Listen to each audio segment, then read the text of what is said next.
Good afternoon, everyone. I'm scared now. I'm a Filipino. I'm not very good in English. So bear with me. So I hope everyone is well. I hope you had a good sleep from last night. Just like me, I had a good sleep and I had a very good meal last night with my colleagues. And my name is Joy, by the way. I am a theater nurse, specifically a robotic lead nurse at the Royal London Hospital. I want to start off by introducing myself or thanking all the people that invited me, like the chief executive of AfPP, which is Dawn Stott. She was the one who get in touch with me since I received my award on January. And Kelly Squires, which is the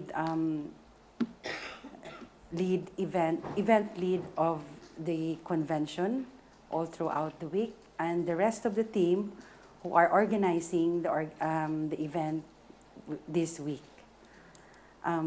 Today, I will be sharing my experiences from the 2017 terrorist attack in London. But before that, let me just introduce myself. I'm sure a lot of you doesn't know me. My surname doesn't sound Filipino.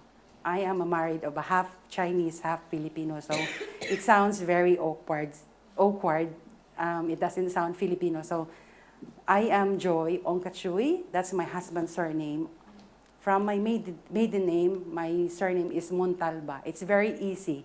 But because I was married to a half Chinese, half Filipino, so it sounds very difficult to pronounce even. So once again, my name is Joy, and I am a Filipino from the Philippines.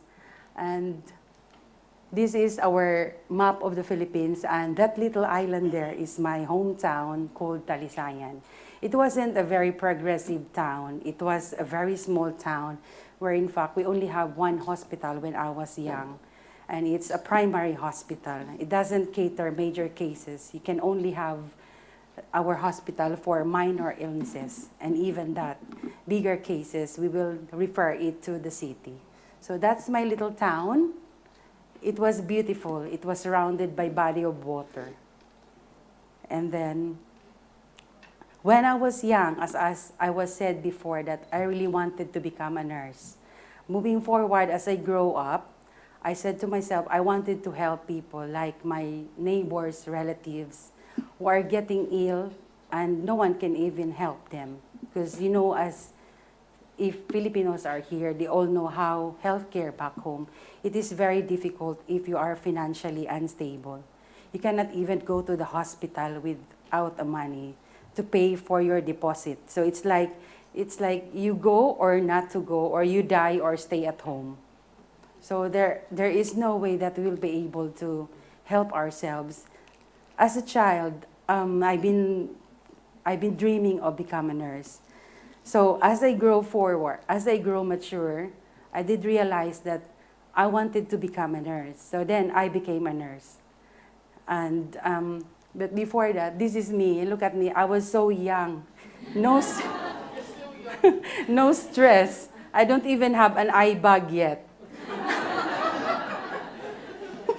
It's so funny. This is my college days when I was in Liceo de Cagayan University in Cagayan, in the northern part of Mindanao. If you can remember, Mindanao is the most dangerous part of Philippines where the Abu Sayyaps are. But then in our area, it's safe.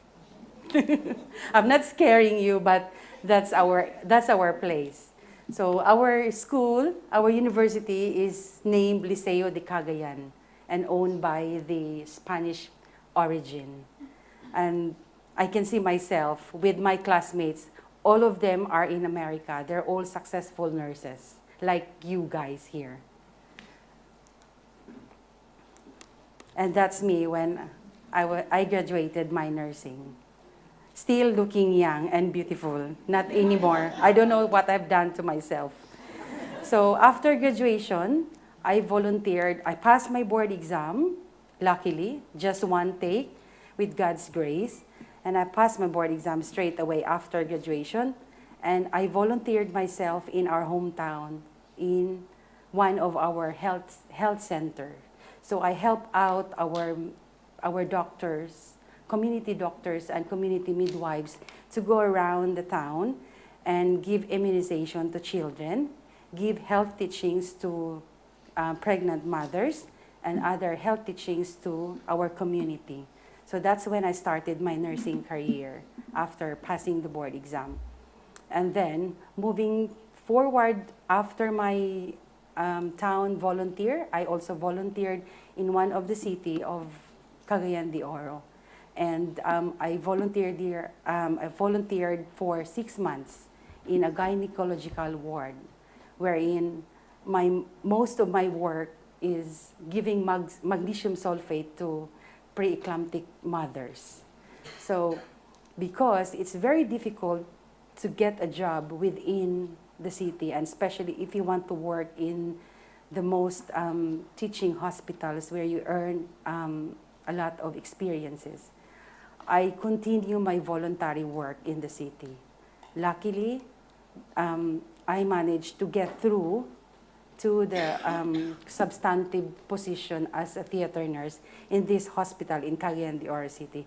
This is a tertiary hospitals in Cagayan, where there are 500 bed capacity. Few of our machines are even donated from other politicians, charities, and other rich people in our country. So this is the old Northern Mindanao Medical Center when I was still working there. So moving forward to my life abroad, this is the Royal London Hospital when I first stepped into the country. I was 26-year-old, very young, first-timer working abroad. No idea, no idea whatsoever what I'm going to be in this country, especially communicating with other people. Like, English is not our first line of language. We were just taught in school how to speak English, but it's all basic. But then God gave me guidance that I'll be able to communicate with the people in the country. So this is Royal London Hospital, the old, beautiful facade of the hospital. So, which very renowned training, renowned trauma center of the cities, of the city. Very, very well known, especially in the East. And now, after 2012, this is the new building that we're in. So it's so beautiful. It's like a hotel. And this hospital consists of 12 main theaters, 8 day surgery theaters, 4 pediatric theaters, and 2 obstetric theaters. So this hospital is so beautiful. It's just very confusing when you get in. So you need somebody to tour around with you, otherwise you get lost. And as I've said, that our hospital is one of the trauma centers in London. So these are the hospitals that are the receiving hospitals if the area is needing an urgent care for those people who are involved in major incidents. So one of our hospitals is there, the Royal London Hospital, St. George's Hospital, King's College Hospital, and St. Mary's Hospital. And these are my colleagues when we were in the old building packing our things from the old to the new building. So look at us. They're very happy moving to the new building. We didn't even know what's going on in the new building. So these are the people I work with throughout the years. So we are now in the new building. These are amazing people wherein you don't need to ask if they need your help. They just give you give them your hands if you need their help. They're very willing, they're very hardworking, and very honest. And moving forward, this is our main theater that now we are using as our robotic theaters. These are my colleagues. They're also amazing. They are very involved in what we have in our system, like the robotics. We are now very delayed with the robotics because the hospital has been prioritizing the trauma department. So as I was informed that the robotics has been going on in the country for the last 10 to 15 years. But then it's because of money constraints, our hospital can't afford to buy a robot, the components of the robot. But luckily, the Bart's charity gave us 2 robots for the whole trust, which is one in the Thoracic Center and one in Royal London. Moving forward to the major incident, I'll just give you the brief summary of what happened during that night. I may not be able to reiterate it clearly because I'm not sure if it's been very traumatic for you, but for me, it's okay. Just let me know if it's too much or it's traumatic for you because it's not very good. On the 3rd of the 6th, 2017, specifically 9:58 in the evening, the city has experienced a terrorist attack where the terrorist attacks rammed vehicles throughout the pedestrian and killed and injured people, and some of them were attacking people using knives. So it is very horrendous. It's very traumatic to see. It's because people are shouting, screaming of help. They don't know what to do. So this is the picture of the attack. And I got this picture from the sun.co.uk. And I would like to give thanks to the medics for bringing the patients to each and every hospitals in London safely. And hold on. And then it was on the night of that Saturday that our hospital was one of the receiving center for the major incident. Few minutes after that, we were told that we will be receiving the patients from the scene. So then I heard from our anesthetic coordinator that we might be declaring a major incident. Soon after that, I was told by the floor consultant that we will declare the major incident. And I was told I have to call people from home. It's because as I started my night shift, we already have a sick patient on table, which is for bilateral nephrectomy, and even expected to die on table. And to be honest, we only have 2 sets of nurses during that night. So 1 set of team was already used for that certain case. And then I only have 1 set of team as well to cater if we have any code reds or code black that will come to our department. So what I did, I confirmed it from our floor anesthetist if I needed to call people from home. I cannot just call them by my own decision. I need to have a decision from everyone, from the Gold Command or from the other team. So what I did, I called people. I was given a go-ahead to call people. Luckily, a lot of people responded to my call, where in fact it is very difficult for me to call. It's because I have to make sure they live around the area and make sure they can come around within less than 30 minutes. Or if they live far, they have a car to come and arrive quickly on time in the hospital. And apart from that, we make sure that they are not working the following day. Because if the incident will continue, where shall I get the staff? They're all here. So there's a lot of considerations to be considered. So 30 minutes after or less than that, everyone was gathered in the hospital. my deck phone is gone crazy. There's a lot of calls from within the hospital, from the ED department, from all over the hospital, from outside call to those who are people outside and made aware that there is an incident and the hospitals are now the receiving hospitals and they wanted to give help. So what I did, I said, if you are not working the following day, you are free to come. But if you are, stay at home and wait until we will call you. So after that, we're all gathered in our big coffee room. We have a big coffee room which is designated for us to group together, group them according to skill mix. It is very difficult because some of the people who came are very juniors, but then there are also senior nurses who came and give us support.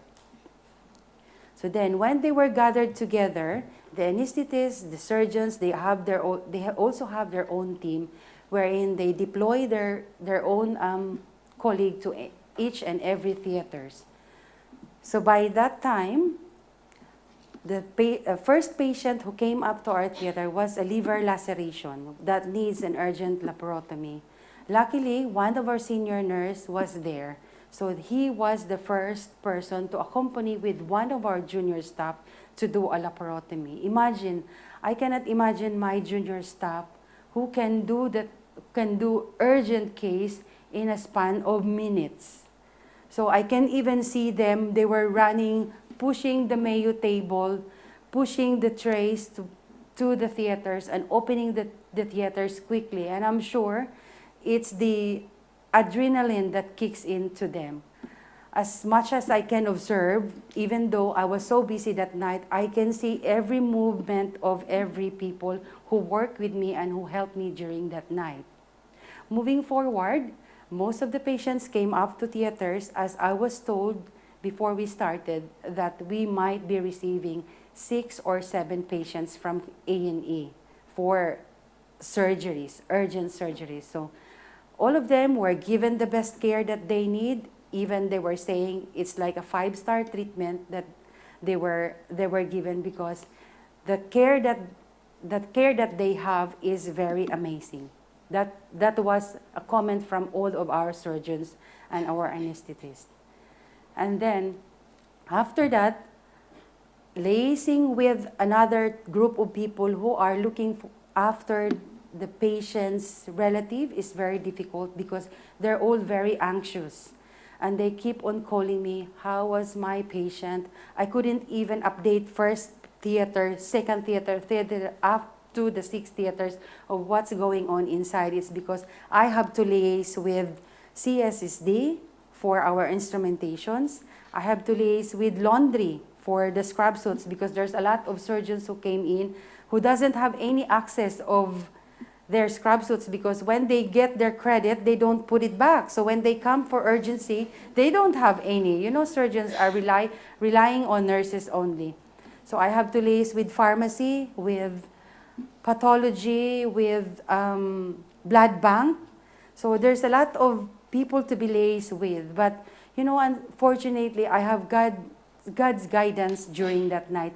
I managed to do it within a few certain times that I will be able to move forward to the next task that I needed to be.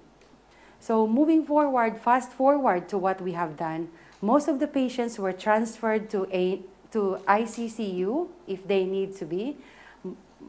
Some of them were in an ordinary ward, and then one of our patients were just brought down to IR for just an embolization.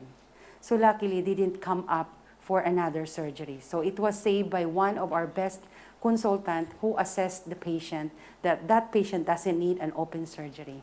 So I'm so glad because I don't have any more theaters to open. But we have 6 more theaters ready, but I'm worried about the people who will be manning the theater. So then at 3 o'clock in the evening, the Gold Command instructed us that we will be on stand alone.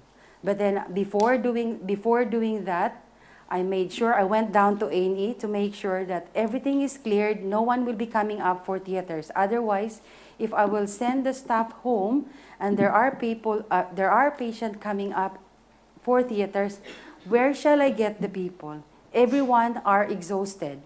So then I'll make sure that they are still in the building, although we are on standalone, but I can still reach them when I needed them. So these are the qualities that the Royal Londons has brought together, managed that night smoothly without any panic. As I was told by most of our colleagues that night it was managed smoothly and beautifully without any panic. I cannot hear any shouting. I cannot even hear my colleagues asking for help that he doesn't need, that asking for help that they wanted to for their patient. All I can hear was just whisper. All I hear from my colleague was just telling me, where do you want me to go? What else do you want me to do? So that spirit of teamwork that I have during that night was just so amazing, wherein I couldn't believe. I felt like I was just running an elective list. No one even panics. And I realized that what if I did panic? Will I be able to deliver the best care for the patient? Will I be able to delegate and liaise this care that the patient needs from us? I don't know. I couldn't explain. And I didn't even know after that. So to end up my shift, that was 8 o'clock, to complete my shift, although I was so tired, but I was so happy.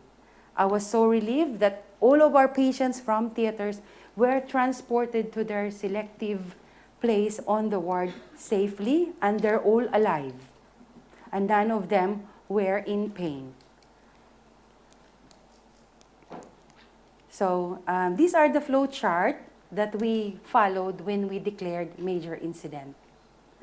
Ideally, these are for the major incident that happens during the day. During the night is very difficult. It's because we don't have manpower to have. So it started from the Gold Command, originally from the ED, from resource, and then the officer will air through switchboard that the hospital will declare a major incident, and then all the blips will be informed.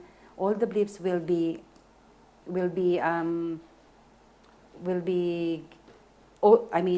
every department or every sector of the hospital will be informed that the hospital is declaring a major incident. So these are the flow that I did during that night. I didn't even do it accordingly, but with the help of our senior nurses who came over, I managed to do it smoothly. And as I've said, that our hospital is the home of the air ambulance and one of the major trauma centers in London, but then it's also home for the heroes. I don't know if you have that in your trust. I'm sure you have, but in different way. So Bart's Health conducts or give appreciation to the nurses who give the best care to their staff. So every year, we go through nominations. Like if you want to nominate your colleagues, you can nominate that they've done something beautiful or amazing to their patients or to your colleague, even to your colleagues or to the family of the patient. So I was once nominated as a hero for doing that night of the incident. So that's me and my other colleagues. So that's how it looks like. We need to dress up properly and looks glamorous, not just by wearing all scrub suits every day that covers all our ugly faces, my ugly figures and everything.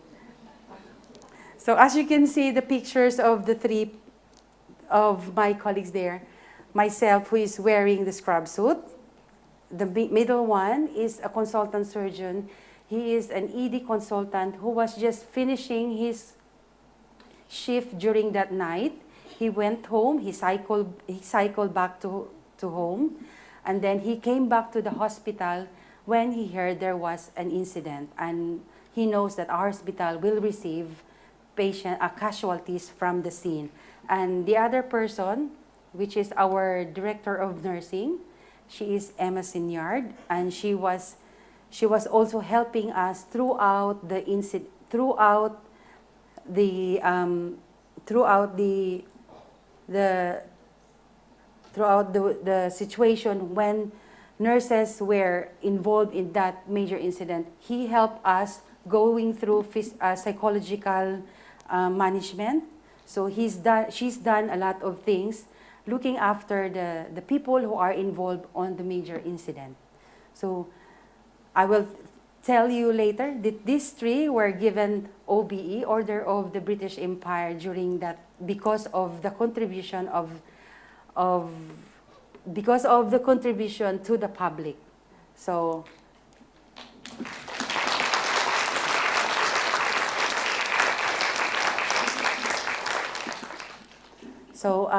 I believe that our hospital is one of the best hospitals in caring patients. So in our day-to-day lives, we practice the We Care values in our trust.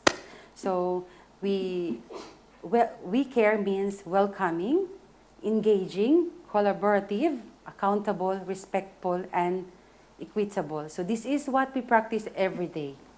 So we are used to this care because it's been imparted to our trust since 2012. So it's been used from our day-to-day care to our patient. Not only to our patient, to the relatives, to our colleagues and the family, and to our members of the multidisciplinary team. So after the incident, the hospital calls for a debrief.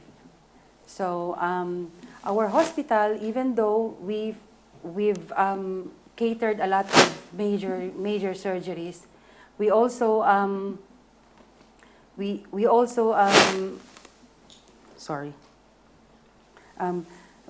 cater a lot of major surgeries. So it's like taking care of a patient is just like normal to us. So those cases that came up from the major incident are just minor cases. It's not compared to the daily cases that we've done every day in our theaters. So we do a lot of open chest because London has a lot of bombings, a lot of stabbings, shootings, and everything, killing each other as a family. It's very traumatic to say, but it is the reality. So by using these values, we managed to handle this kind of situation. And also, our trust, we always have a yearly training of major incidents. So that gives us a refresher of what to do when things arise. So at the end of the debrief, we were asked by our colleagues, we were asked by the heads of the department, the head of the whole hospital, if we are okay. So far, we are all okay. We are not traumatized yet. But I don't know, until now, no one showed up that we are traumatized. We still continue as it is. So we've learned that communication is the best qualities that we need when it comes to major incident. So effective teamwork cannot be achieved without good communication. Furthermore, it is difficult to be a good leader if you have inadequate communication skills. So this is what I said earlier, that I am not very good in English.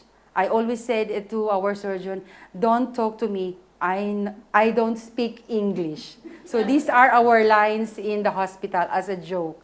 Like, oh, the phone is ringing, no English. So we always say that as a joke, but like how we work inside the theater, we joke, we know when to say the jokes, and we know when to be serious, especially that we are dealing with a very big trauma trauma cases in the hospital. So the second one was a teamwork. As I've said, that during that night, the teamwork was very essential. Everyone works accordingly. Like you don't have to ask them, oh, I need this, I need that. They just work. They just work without any complaint, without any panic. And I believe that I didn't panic too, because I can still see my colleagues running around, and I'm making fun of them so that they won't panic as well. So everyone plays a role in delivering care. As I've said, never underestimate one's potential or role. Whether he's a healthcare, she's a porter, they have their own role. And the last one was a leadership. Like I've said, I'm not very good in leading the team. That's why I don't want to be on top of everyone. It's because I don't know how to lead. I don't know what I've done during that night, why I managed to lead the team. But my own personal way of leading the team, I trust my colleague, and then I even join them just in case if they need my help, and to make sure also that the job has been done. So that's me, sorry.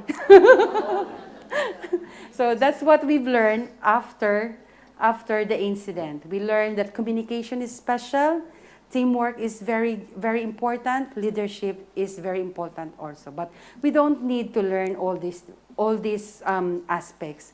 It just comes out, like especially when you're under pressure. As what they said, that nurses are good when it's under pressure. So I think that's me during that night. And I don't know if I can still do that in the following incident. But unfortunately, I said to myself, I don't have to do nights anymore, because 2 weeks after I was back for my night shift, I only contribute 2 nights in a month as a junior staff, as a junior sister. We do 2 nights in a rota. So I contributed myself just to be fair with everybody. My second night of the month, 2 weeks after the major incident, I was back on my night shift. And here comes again another major incident in London, which is if you hear that Finsbury Park, which is a vehicle rammed to the people who came out from the mosque, I was also coordinating at night. Very unlucky. And I said, what have I done to deserve this? And I said, I think I pray every day.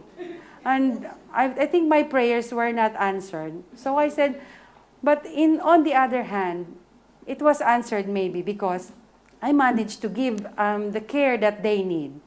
So then I said, never mind, I will request for a day shift all the time so that I won't bring the major incident. But then this robotic project in our hospital leads me to do all the days. I don't do nights, I don't do weekends, and I only work Monday to Friday, which is my reward. But I don't know how long will it last. Because soon, if they operate emergency on robotic, I will be coming in the middle of the night. So I hope I won't bring the luck that night. So it's because probably of my contribution to the community, to the public, I was nominated and I was given an award as an OBE. So it was mid-November, moving forward on 2018, it was mid-November when I received a letter at home. I was working on a long day. It was very cold. It was peak of winter on November. And then my daughter told me, you have a letter, Mom. It's there. And I said, oh, I'll have my shower. And then I read all my letters. I'm sure. Because I saw the envelope, and it says, Her Majesty. And I said, oh my God, I might be taxed again.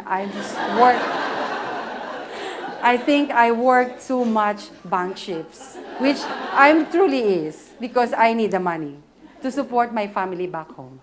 So that's the reality. So I said, oh, I'll read it later. My God, how much I'm going to pay this year. So, because I forgot, I was so tired, I forgot, and then my husband reminded me, read your letter. Then I open it, and it says, you are nominated and invited to confirm whether you want this award as an OBE, and you have to reply this letter within 24 hours. Probably the mail was sent very late, or it was delayed, I don't know. So I was so shocked. I said, is it really for me? For an ordinary nurse, given the OBE, I didn't even have a clue what OBE is. so, so I said, is this really for me? I said, most probably it was sent by mistake.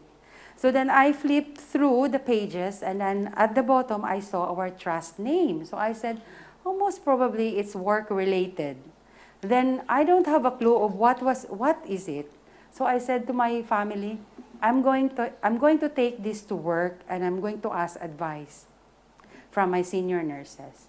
But then because it says private and confidential, so I said, what am I going to do? Do I have to share it or keep it to myself where I don't even know what I'm going to do?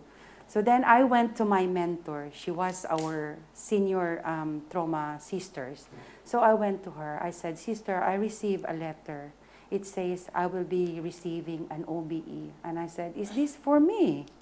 And she said, yes, it's for you. It's because nowadays the royalties are now giving this award to those people who has big contribution to the public, and now they are including the common people, and especially the what you call this one, people from the health sector.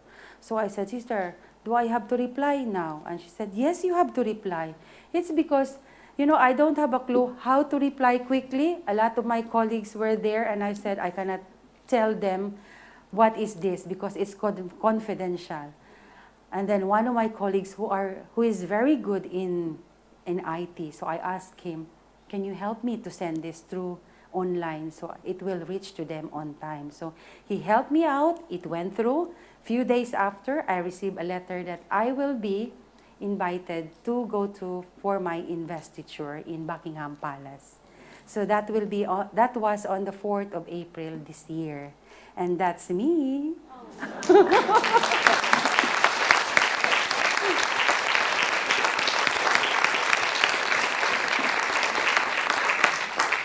So it was Prince Charles who pinned my badge. So it was so amazing experience. I was even scared to go to. But then I said, it's once in a lifetime experience, I will go. So I brought my family with me, my daughter, my husband, and my niece, who is also a nurse, who is working at the Chelsea and Westminster Trust. And they were so excited. They were so proud of me, especially my daughter. She's a second-year nursing student too. So soon she'll be a nurse like me. Hopefully she will be doing good. I hope so. So we enjoyed our stay in the palace for almost 4 hours. We were in the palace for the whole ceremony. So it was very pleasant and humble experience being there as a Filipino who doesn't even know what is OBE. So I was so scared. I was so nervous on my way to the palace. I don't know whether I'm so excited or I'm so scared of going there. Plus the weather didn't support. It was so cold, and all the sleet were blowing into my face. My makeup were all erased. And I said, every time I joined the event, I think the weather is not helping me. So, but then anyway, I have a good experience in the palace, and I thank the whole of my team of giving me a hand to go through all through those situation, and help me out how to get through to the situation, because without my colleagues, the members of the team, the doctors, the surgeons, from healthcare up down to the auxiliaries, they are so amazing. They give me guidance all throughout that night. Without them, I wouldn't be able to receive this OBE award. So I thank everyone.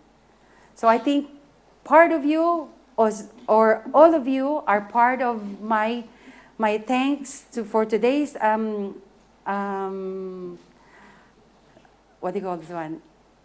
Topic and or conference, because even though you were not there, I think you were thinking of me. You don't even know me, but then I think most of you are praying for us that we will be able to handle and care the patient to the best of our knowledge and ability.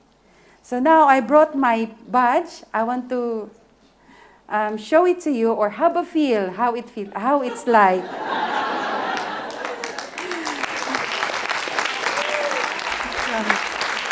Sorry.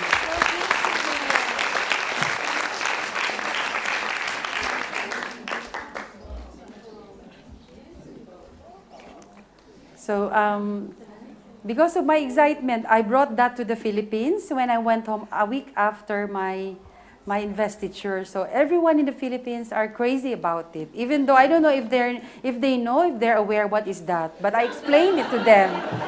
I give them an idea of what was it, because even myself, I learned it through Google, or my other colleagues are explaining me that this is how it is. And I have a booklet as well. It was given by the royalty that I have booklet, what it says and what protocol that I need to follow. Oh, talking about protocol, what stresses me out is the dress code. Because, like the royals, when they send letters, there's a lot of protocols to follow. You have to wear this, you have to wear that, you have to be modest. I can't wear mini skirt. It should be below my knee. But I think I grown up a bit, so my dress is now I don't know what happened. So that's it. I learned so many experiences within my journey. So I hope you enjoy, and I hope I didn't traumatize you with my experience. Thank you very much.